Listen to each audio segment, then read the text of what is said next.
네, 반갑습니다. 오늘은 6월 18일 행복한 목요일이고요. 긍정학원 758일째입니다. 오늘도 힘차게 긍정학원을 외쳐보기 전에 오늘은 정의란 무엇인가에 대해서 한번 이야기해보려 합니다. 일단 제 생각을 정리해서 말씀드리기 전에 오늘도 이어령 교수님의 마지막 수업 중 한 부분을 읽어드리고 난 다음에 제 생각을 정리해서 말씀드리도록 하겠습니다. 일단 읽어드리겠습니다. 고장난 전차가 오고 있다. 선로가 갈라져 있다. 나는 스위치를 바꿔주는 사람이다. 그냥 두면 트레일러가 10사람의 인부를 깔아 죽이고 선로를 바꾸면 한 사람이 죽는다. 어떻게 할래? 학생들은 당연히 10명을 살리기 위해 한 명을 희생시켜야 한다고 해. 그러면 그 다음에는 그 한 사람이 네 친구고 다른 쪽에 10사람은 모르는 사람이다. 어떻게 할래? 그 한 사람이 내 가족이고 다른 쪽에 10사람은 친구다. 어떻게 할래? 네. 한 부분만 더 읽어드리겠습니다. 일반론이 진리인 줄 알지만 그게 아니라는 걸 깨달아야 하네.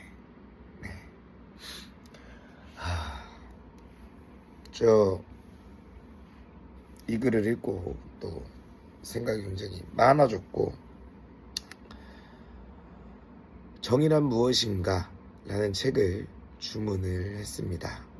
여러분들, 정의가 무엇인가요? 바를 정자에 옳을 의자를 사용을 합니다. 옳고 바른 것이 정의죠. 네. 근데 여러분들, 지금 제가 읽어드린 부분, 열차가 지나온다. 사람의 목숨, 10사람의 목숨이 더 소중한가? 한 사람의 목숨이 더 소중한가? 우리는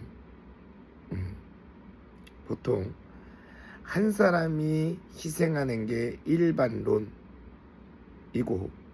이게 진리라고 많이 생각을 합니다. 근데 여러분, 저는 이거를 읽으면서 처음엔 저도 이거 답하려고 했는데 제가 곰곰이 생각을 해보았습니다.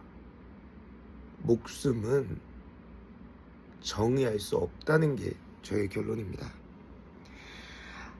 한 사람의 목숨도 소중한 거고 한 사람이 10명씩 모여 있어도 각자 소중한 목숨입니다. 우리가 누구나 죽음은 단 한 번씩 공평하게 경험을 할 겁니다. 아직 저도 경험을 하지 못했지만 저도 할 거고 여러분들도 할 겁니다. 지금 이게 마이클 샌델이, 저는 아직 이 책을 읽지 않았지만 이런 거를 얘기하고 싶은 것 같습니다. 지금 이 문제는 우리가 일반론 10명의 목숨이 더 소중하다 라는 것을 배우고 배운 게 아니죠. 암기하고 있는 겁니다. 암기하고 있는 거예요.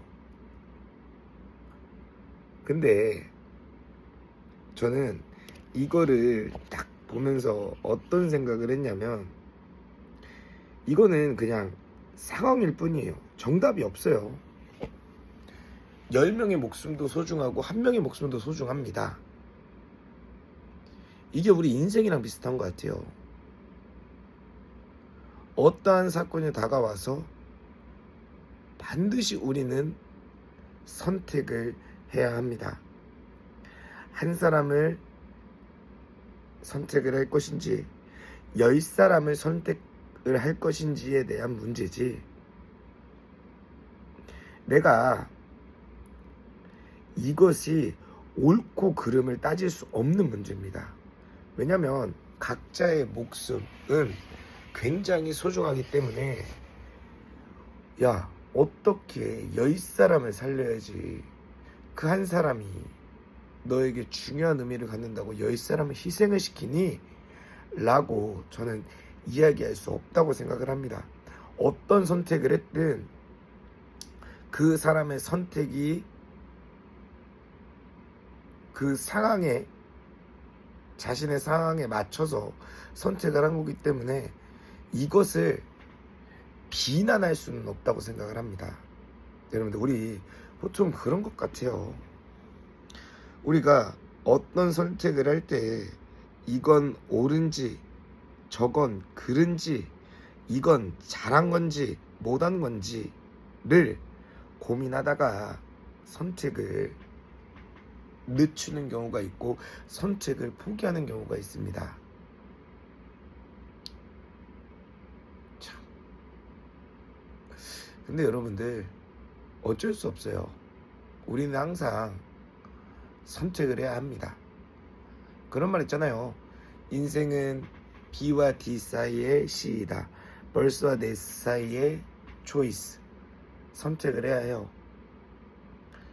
정말 제가 이 상황에 놓인다면 저도 결정을 하기는 쉽진 않을 것 같아요.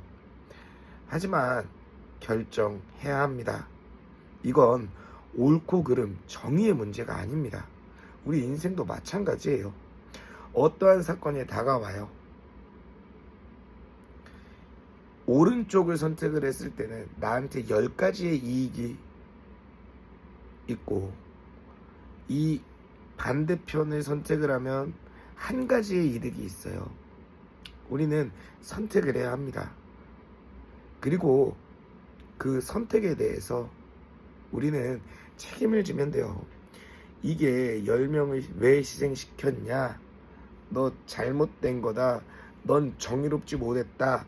라고 손가락질을 하거나 손가락 받을 행동이 아니라고 생각합니다. 왜냐하면 정답이 없는 문제이기 때문이라고 저는 생각을 합니다. 하지만 이런 것들을 끊임없이 의심해야 합니다. 여러분들, 정말 우리 첫 질문에서는 당연히 한 사람을 희생시켜야죠 라고 얘기를 했다가, 만약에 그 한 사람이 여러분들의 가족이라든지 여러분들이 사랑하는 그 사람이라고 했을 때는 어떤 선택을 하실 건가요? 사랑하는 사람을 선택하고 10명의 목숨을 희생시킬 수도 있습니다. 우리는 그 자리에 그냥 서 있었을 뿐이고 뭐 이런 대답을 하시는 분들도 있겠죠. 그 철로 바꿀 시간에 한 명의 사람을 내가 옆으로 밀치거나 한 사람을 구하고 10명이 살 수 있도록 철로를 바꾸겠다라고 대답을 할 수도 있지만, 그런 선택을 할 수도 있지만, 내가 만약에 갇혀 있다면, 내가 무조건 선택을 해야 한다면 이것이 비난받고 비판받고 넌 잘못된 선택이고 정의롭지 않다고 그 누구도 이야기는 할 수 없다고 생각을 합니다. 그 상황에 자신이 선택을 했을 뿐이죠. 그래서 여러분들, 이어령 교수님께서 마지막에 말씀하셨지만 이 정말 일반론이 진리는 아니다 라는 것을 물론 이 천연동지 여러분들은 다 알고 계시겠지만 이것에 대해서 한번 생각해보는 그런 시간이 되었으면 좋겠습니다. 아직도 저는 답을 못 내렸습니다. 하지만 선택은 할 겁니다.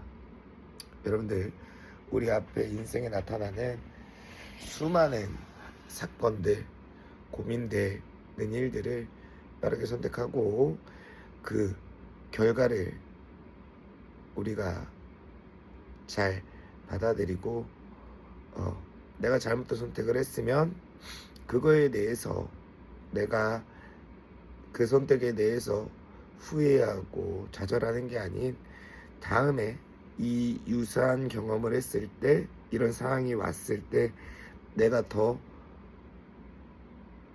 나의 기준에서 잘 선택할 수 있도록 그렇게 좋은 나의 그 성장 발판으로 삼을 수 있도록 여러분들 슬기로운 지혜를 그 선택을 통해서 그 배움을 통해서 슬기롭게 나의 지혜를 좀 더